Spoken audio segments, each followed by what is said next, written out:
Good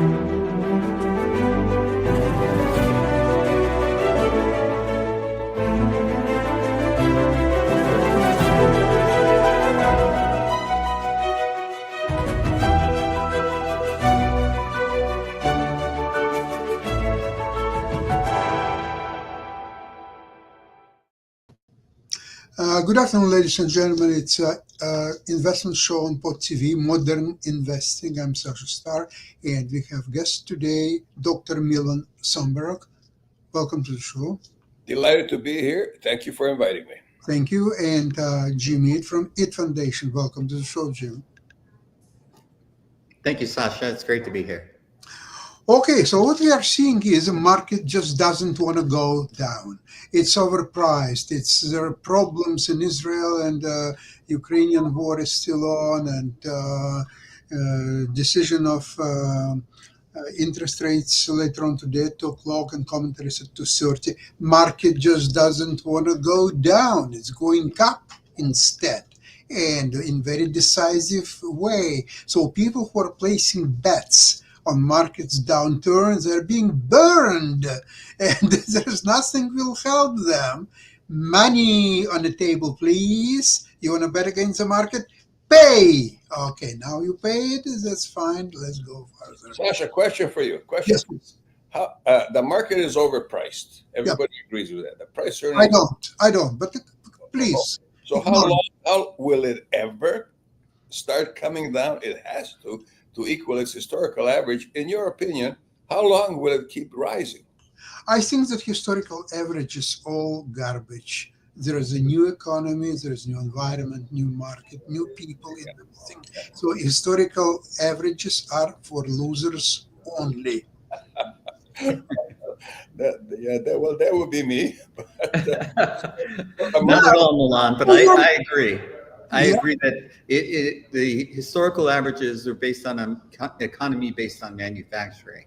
And the technology that we're using today is a different animal entirely.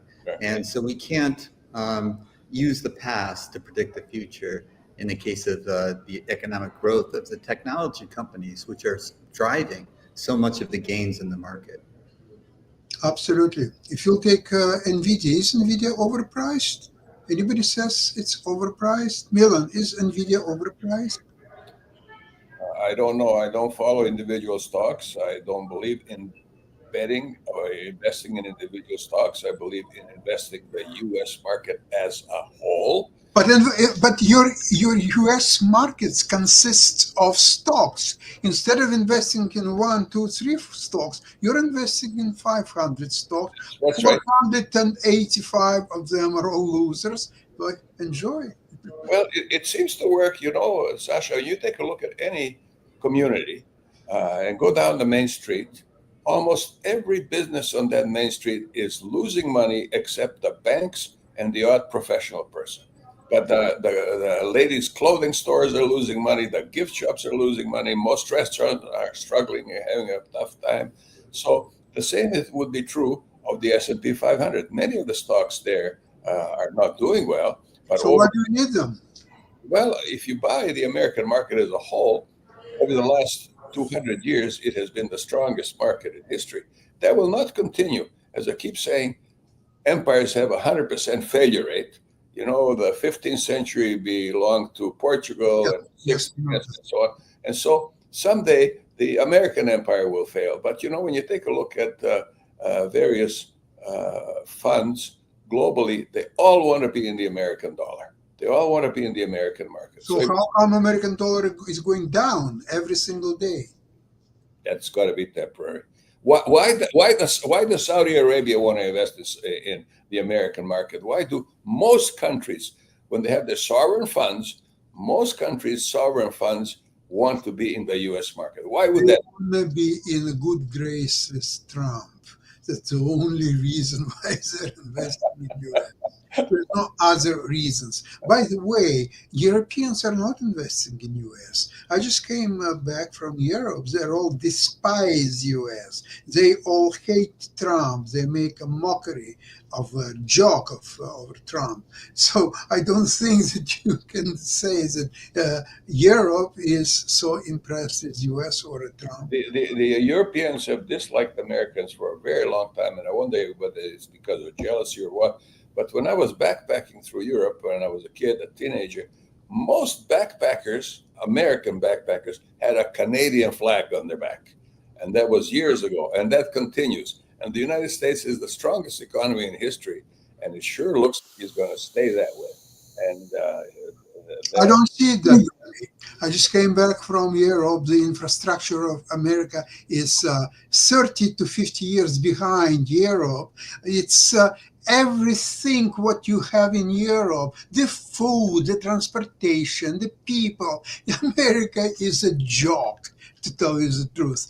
American companies like Google, like Apple, Nvidia, and others, they're doing tremendously well. But it doesn't mean that America is doing so well. And most of these kind of companies, they're not even in U.S. jurisdictions. Most in Ireland, they're not even paying their due taxes. So if you will take out all those high-tech companies, what America is left? Manufacturing of 19th century, that's what you are investing in. Explain this to me, Sasha. Yes. Of the top 10 universities globally, 10 universities, top universities, 6 are American. Used to be. No more. Oh, yeah. It's not a joke. No, it's not a joke now. Explain this. Of Nobel Prize winners, most are Americans. You're talking about past. I'm talking about present. It's a huge difference, especially what's Trump now waging a war on U.S. universities, on U.S.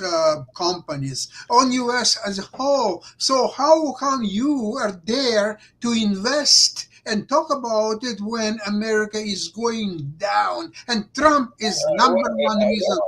I think that it is useful for us to believe and to have faith in the strongest investors out there. And the number one investor, bar none, is Warren Buffett, who over 60 years has produced a return on investment of nearly double the S&P 500. It was all 50 years ago. Today, Buffett is nothing. He cannot time anymore. He cannot invest anymore. He's sitting on his cash, waiting to die, and that's all there is to it. Why would you do? He's sitting on his cash. Well, he will die someday. But the people who will take over, Greg Abel, for example, is going to take over after Trump, have been with the company for years and years and years, and they have the same mindset. And the reason why they have so much cash is they know that the market will tank. And when the market tanks, it's best to be in cash, which will allow you to buy bargains. And Jim, would you agree with that? I do agree in the sense that, when the market tanks, it's best to be in cash. Predicting when the market is going to tank is beyond my ability.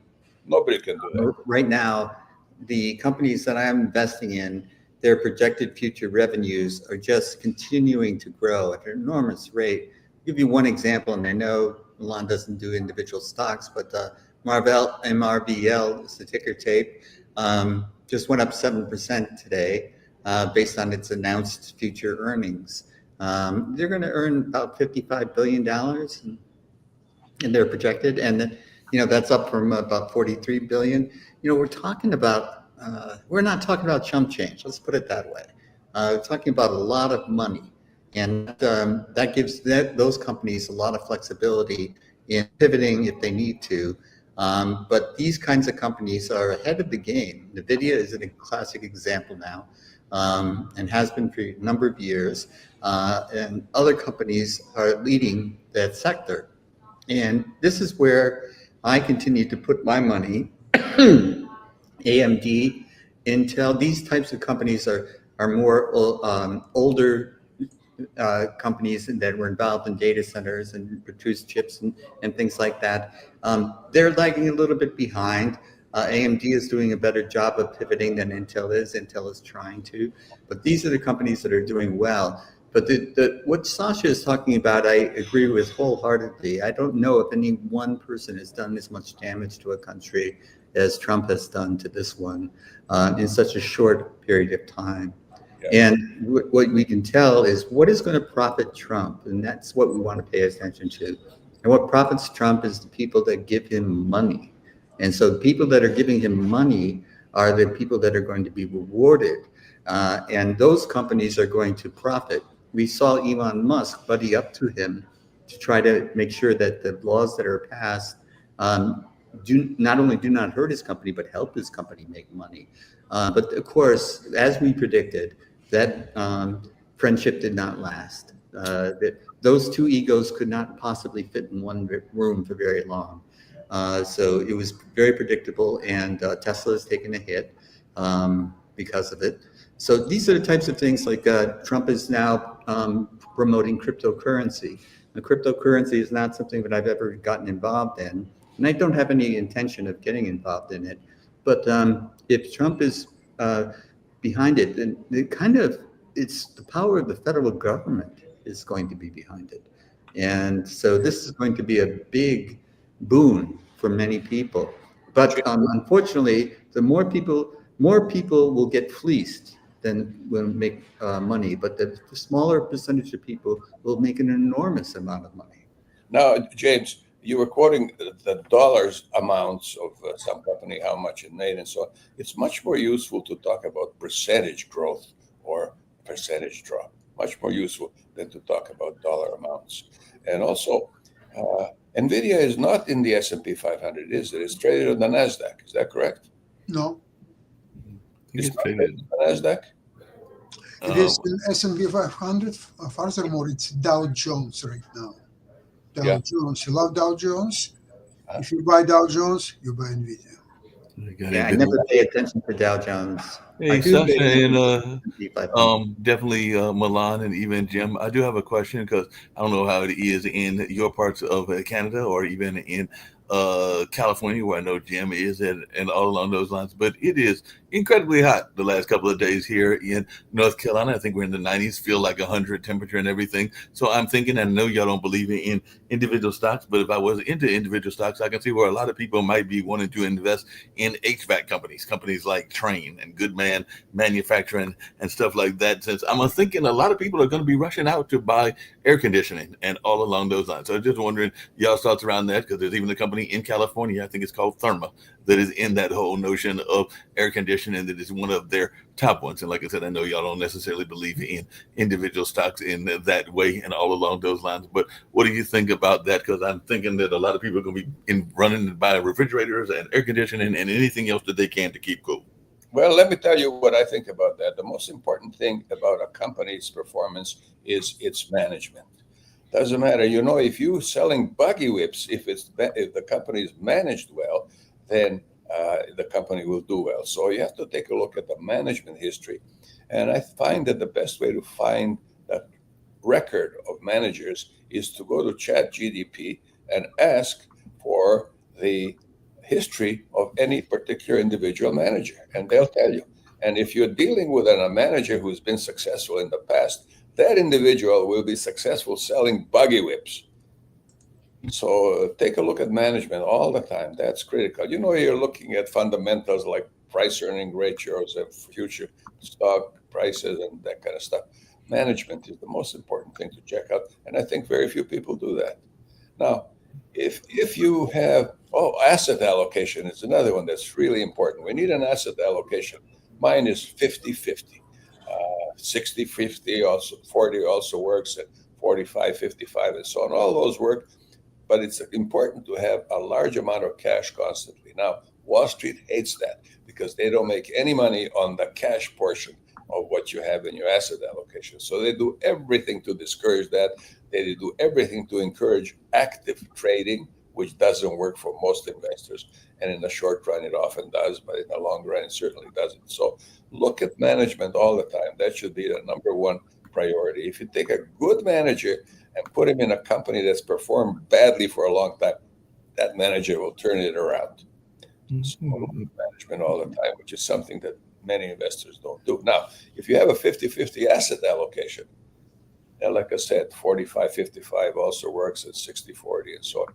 When the market rises and you get more in the market than cash, you take profits to bring it back to 50-50. When the market drops and you have more cash than you have in the market, you take that money and buy bargains. You are constantly buying bargains and taking profits, the exact opposite of what most investors do. So those investors who will drive across town to save a few bucks on groceries, when the market is a bargain, they're running away from it. When the market is expensive and they should be taking profits, they're jumping on board. Yeah, that makes sense and everything. What's your thoughts on that, Jim and Sasha? Because, like I said, I'm imagining a lot of people are rushing to invest in things to keep themselves cool and all along those lines because it is hot not just here but around the world and everything like that. So, is this a new way that people might do investments of things that are impacted them directly? I think it's a good observation, Mark. And one of the things that Trump is doing is he's rolling back environmental protections that we had put in. So there are a number of problems that are associated with cooling that if you don't care about the environment, you can produce lower cost cooling systems that do harm the environment more. So we may be seeing more of that. Now, would I invest in a company that does that? Probably not. But it may be a bargain for somebody who that's not a factor. But the idea that the global warming is not happening is one of the great lies that is being told, because the ocean temperatures are rising at a dramatic level, and most of the Earth is covered by oceans.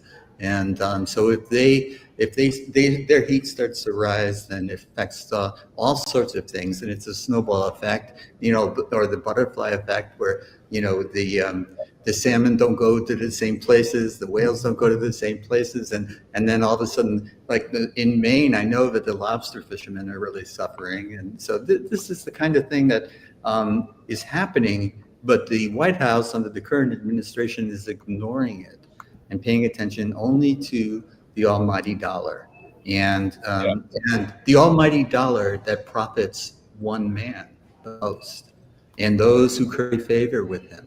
So this is the market that we're facing right now, where choosing what is going to work in the future is very difficult. Now, that's why I really do concentrate on tech and semiconductors and that sort of thing, that kind of manufacturing, all around AI now. AI is still booming. It has not yet peaked. When it's going to peak, I don't know.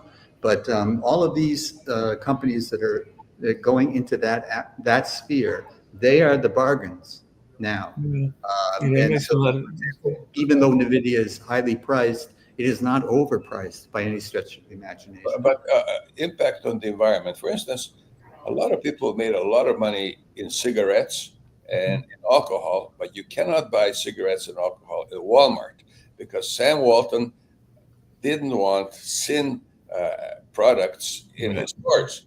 And so similarly with this air conditioning now, that's much of which is harming the environment. A lot of people are thinking about the harm and everything. And actually, my mom worked for a company that was very much involved in the cigarette business. She ran for years the Golden Leaf Foundation, which was some of the cigarette relief money that was supposed to get people out of the cigarette industry. She's been retired for over a decade, but she was the first president of that particular association, everything. Hey, Sasha, I just happen to know, and I know that Trump, who is not one of your favorite people, released his financial statements, and among them included that new telephone and investment from a Saudi investor and a lot of other things. But maybe y'all explain this to me, because I know I get a paycheck and I get them from different sources and along those lines. But how do you become a congresswoman and file a disclosure and you have no disclosures? Because that's what apparently happened to Lauren Boebert. It was just came out today that the firebrand Trump supporter released her filings that contained no assets, no income from her books, no bank account, and no mortgage. So she's got a home, but she has no mortgage. So I'm trying to figure out how you even managed to do that. So if y'all can explain that to me, please do. Because like I said, she just released it earlier today, and apparently she has none of the things that most people have in one form or fashion or another. Looks like she operates a cash business and pays everywhere cash and being paid by cash. Maybe she's a drug runner. I don't know really what she's doing. Could be. Maybe that's what she's doing. Maybe she's got that all cash business, because there are some people that try to do things only in cash only. And I do know some folks even in the arts that try to do that. The thing is politicians always, not all politicians, I don't mean to paint too broad a brush, but there are many politicians historically that curried favor, got money, did things that were scandals if they were exposed to the general public. But in the past, when you had a scandal, you resigned. You were humiliated in the public's eyes. Now they're expecting you to grease your own wheels they're expecting people to do this kind of thing. The mindset of the voter has completely changed in a very short historical amount of time, in that they're saying now that all of them are alike, even though it's not true. They all think that. So they think it doesn't matter if we have a Trump in the office, and it doesn't matter if they're Democrat or Republican. They're all going to be having some sort of income that is not up to crossing all the T's and dotting the I's, so to speak. So, the last thing that I'm gonna get out of both of y'all, wait and let y'all go on with the rest of the show and everything like that. But I'm sure that all of you are going to be rushing off to get that lovely new Trump phone. I know that I'm not rushing off to get it, but maybe Jim and Sasha and Milan are rushing off to get that new Trump phone. So on that note, I'm going to disappear and see if y'all are going to rush off and get it. It'll be with my Trump steaks and Trump vodka and my degree from Trump University.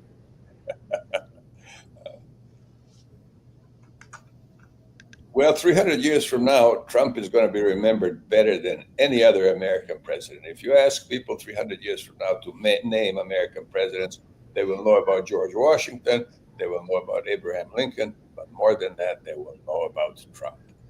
And the Romans we know about Julius Caesar and Augustus Caesar. We also know about Nero, who was fiddling in Rome burned. So he has done more damage to the American world of America than any president in the past ever has. And so he will be renowned for that. And we just have to put up with him for another 3 years. He's going to make every effort possible to stay in power, even though constitutionally that's not right, but he'll try and change that. And ultimately, he will not be there, and the world will be better off, and we will be better off. Well, the midterms will tell us a great deal, I think. If there's going to be backlash, we'll see it there. If there's no backlash in the midterms. Well, the number of people who used to be Trump supporters and no longer are, the number of Republicans who are against Trump now is growing. That number is growing, which is encouraging. I hope you're right. At his record, let's see, almost half years that he's a president, failure after failure on domestic front, on international front, everywhere. Take a deal, finish the war in Ukraine, busted. Israel, busted. Tariffs war, busted. There is only one agreement with UK. There is nothing else. And he's talking about the lineups to Mar-a-Lago to kiss my ass and all the deals. Where is all that? And 3 months actually expiring in July. So we will see really what's going to happen in July. And the numbers on inflation numbers, they don't show the tariffs yet, but in July they will. So we will see what's happening. So Milan, your prediction is the market is overpriced and it will come down. In July, it may exactly happen. It could happen actually in a couple of hours today with Federal Reserve telling us that they have no plans whatsoever to lower interest rates this year. Bang! And the S&P will drop probably 250 points in the. Yeah. You know that the Bank of They America, should drop them, but they won't. the Bank of America and Goldman Sachs have predicted 0% to 1% return on stock market investments for a decade. Those are responsible organizations, and yeah, they could be wrong. And I often say, look at predictions for amusement only, but this is something to worry about. What are we going to do when we are in an environment where our investments in the market are returning 0% to 1% for a decade? But the same number of analysts are predicting that the Dow Jones and S&P will go higher, much higher, thanks to artificial intelligence and other issues. It reminds me, I don't know if you remember Milan in Toronto. It's around 30, 50 years ago. There was a proliferation of bucket shops which were selling gold shares of some junior companies and so on. So what they were doing, they have to build trust with the people that what they're predicting is actually happening. So let's see, they would send 20,000 emails, not at that time, not emails, but actual mails. 10,000 would predict that gold will move much higher, and another 10,000 that gold will move much lower. So obviously, one of these predictions would be right. So now they would toss away the wrong predictions mails, they would concentrate on those 10,000 they were right. So look, that's what we told you. That's what's going to happen. And shares of company YYZ will go from 3 cents to 7 cents in no time, and you will make mountains of money. Well, that's still happening today. There are advisory services you can subscribe to, and they forget about the losing recommendations that they made and keep talking about the ones that did well. Gold is interesting in a number of ways. For instance, a given weight of gold today buys the same amount of anything, say wheat, that it did 5,000 years ago. Its purchasing power has remained the same, during which time it has fluctuated up and down, up and down. So people have made a lot of money and lost a lot of money in its fluctuations, but its purchasing power remains the same. And so it's useful that way, But if somebody from Mars came down and saw what we do with gold, we go into Africa, some African country, and dig it up out of the ground and the ore out of the ground, and then we refine it and make it into bricks and coins. And so then we take it back to Fort Knox and put it back in the ground and hire people to look after it. They would say, what's going on here? Are there any sane people? Is there any intelligent life on Earth? So Eric Sprott retired a billionaire. He built some hospitals in Toronto, which gave him the Order of Canada and so on. But his investors, in the last little while, lost money in a rising market. It takes special talent to lose money in a rising market. But Eric Sprott's investors lost money while he retired a billionaire. So assets under management is really how Eric Sprott makes money, and how anybody who makes really big money in the market does it through assets under management rather than picking stocks correctly, which can work some of the time, but certainly not all the time. Well, one of the crises of our country, the United States, is involved with the disparity in income and the earnings potential of the vast majority of people is a tiny fraction of what these.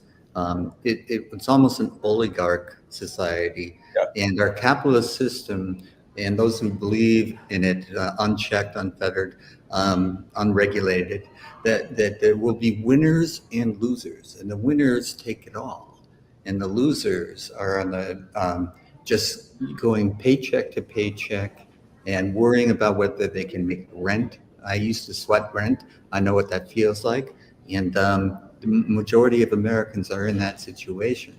Now, I live in Silicon Valley, and I don't see that as much as other places in the country where it's just it's just the way things are.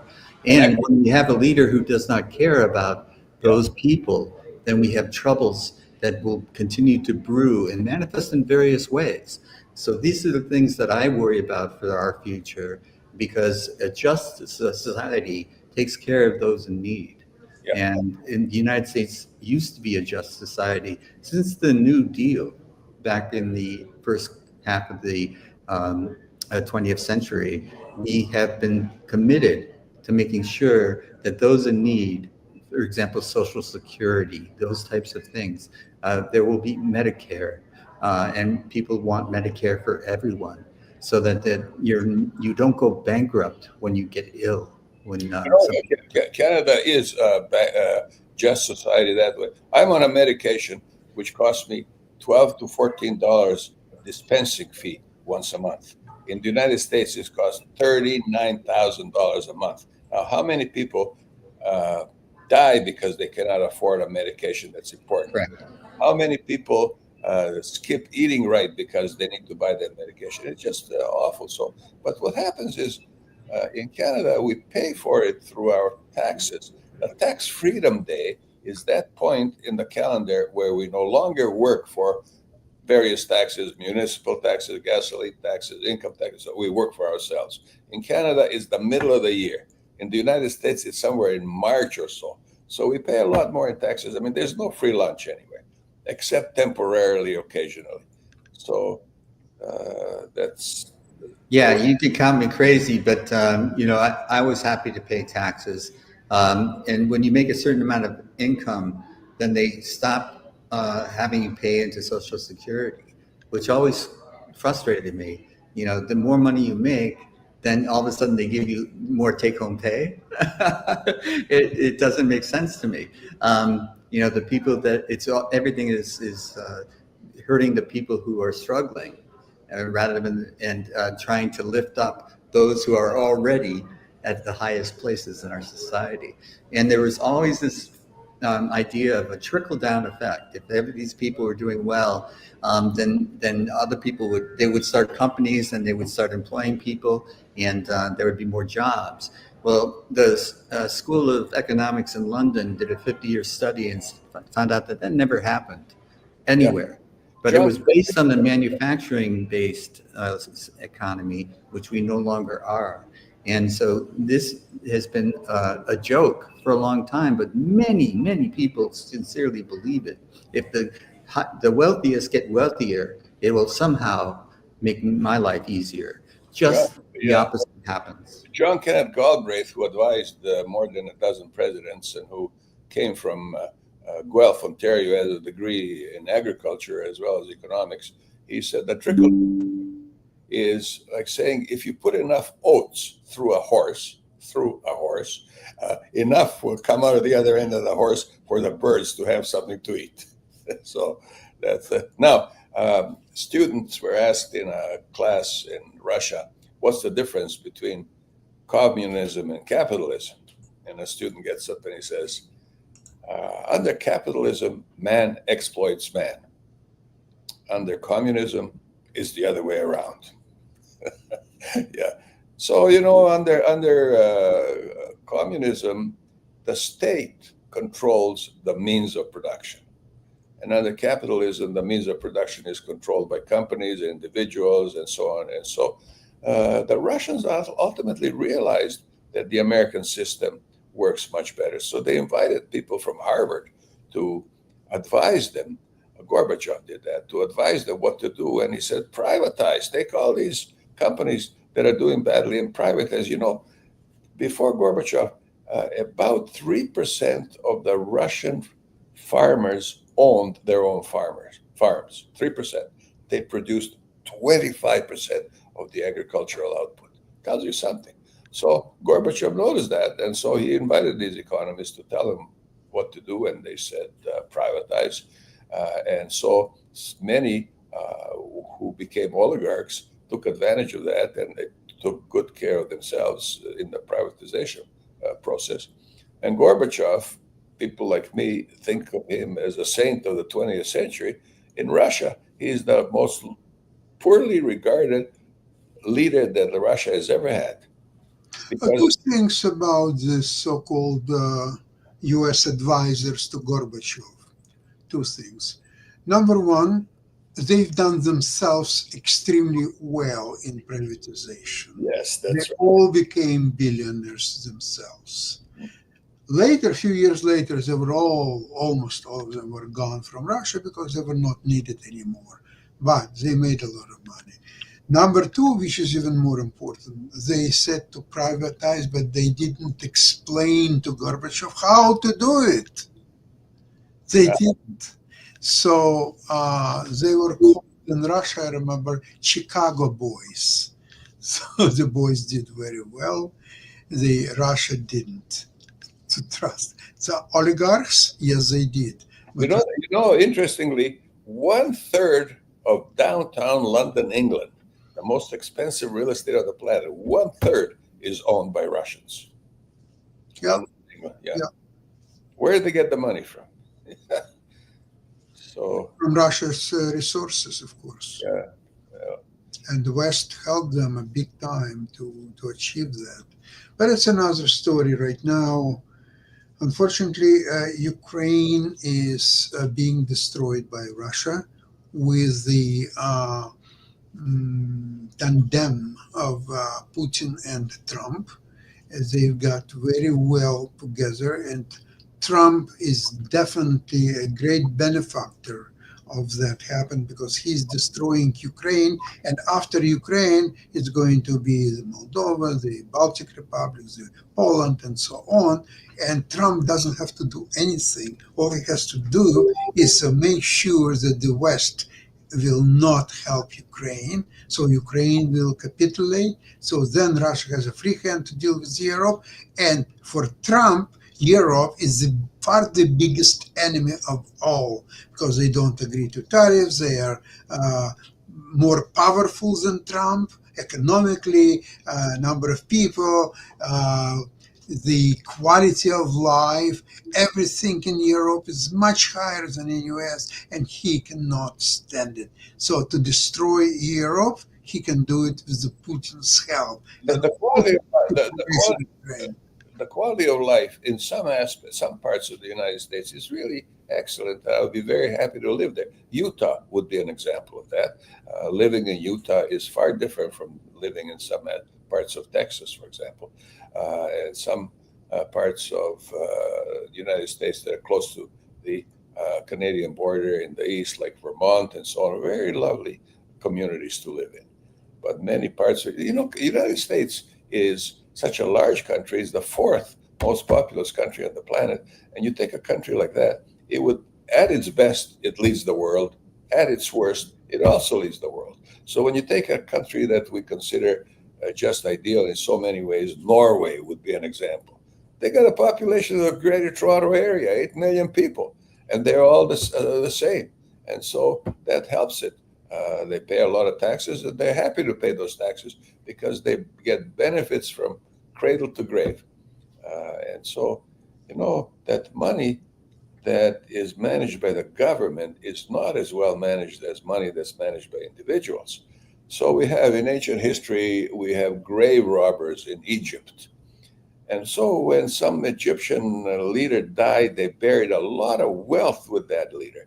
The grave robbers would take that wealth out of the ground and put it back into circulation. So people who cheat on income taxes and save that money and spend it themselves are doing better with that money than the government would have done with it.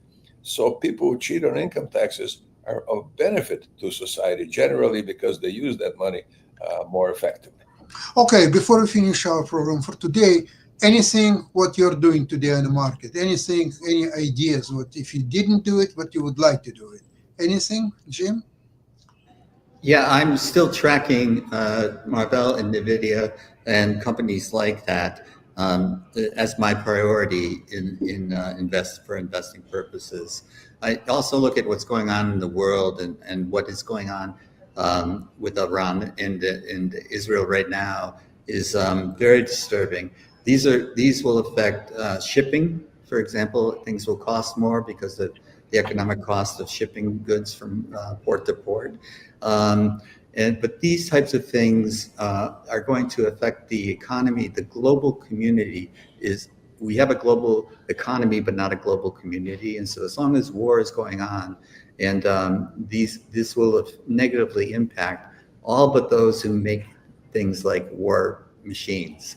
And they will make a ton of money, and the rest of the cultures will suffer. And I think that what we're doing now is trying to ignore the rest of the world, which is looking inward and is isolationist in our thinking now, that we can go it alone. And this has never been true, and it will continue to be false going into the future. So what it will do for the global economy in the near term, it will harm it.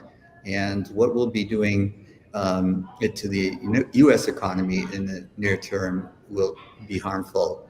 But there are still companies that will be immune to that. And for example, the semiconductors that are being made now to create the power that generates the AI demand, these companies will succeed regardless of what's going on. So I believe that this AI revolution has only scratched the surface and will continue. So my focus is in that area, pretty much to the exclusion of everything else. And if another company comes on my radar, I will look at it. But I have a lot of AMD, I have some NVIDIA, and Marvell and RVL has been the one that has been making me the most money. So this is what I'm focused on, and I don't see that changing anytime soon. Yeah, wonderful. And well, I'm not asking you, Milan, what you're doing, because I know what you're doing. So there's no point for me to ask you. What am I doing? What am I doing, Sasha? Sitting on Berkshire B and S&P 500, right? Well, but the important thing that I'm doing, unlike Charlie Munger, who said I have nothing to add, I do have something to add, and that is writing covered calls on SPY just out of the money, first thing in the morning, expiry date, the end of the same day, returns safely a very decent premium income. Provided that S&P will stay the same and will not go down. You see, both movements, radical going down, which can happen in half an hour time, or it may jump higher. Your strategy is working against you. No, it's not. You're betting that market is not going anywhere. So it will be in the evening the same as it was in the morning, right? Well, no, not really, because I know that it fluctuates, and sometimes I will be assigned, and when I'm assigned, I'm back in cash. But if market moving substantially lower, you're not going to be assigned. Your S&P shares will go drastically down, and the Sasha, when the S&P shares go drastically down, I buy more because it's a bargain. You get out when it's 7%. And if a week later it will be even bigger bargain, then what you do? We buy more. And then you take mortgage, and then you sell furniture, and you buy more and more and more. The only way that'll fail to work is when the American economy fails. It's happening right now, by the way. Why do so many sovereign funds worldwide want to be in the United States? No, they don't. Not anymore. They used to, but not anymore. We can talk about that. I'll make a note to talk about that at our next meeting, because I'll give you a list of all the countries where they're putting most of their sovereign wealth funds into the United States and those that aren't. I'm going to make a note right now to mention that at our next meeting.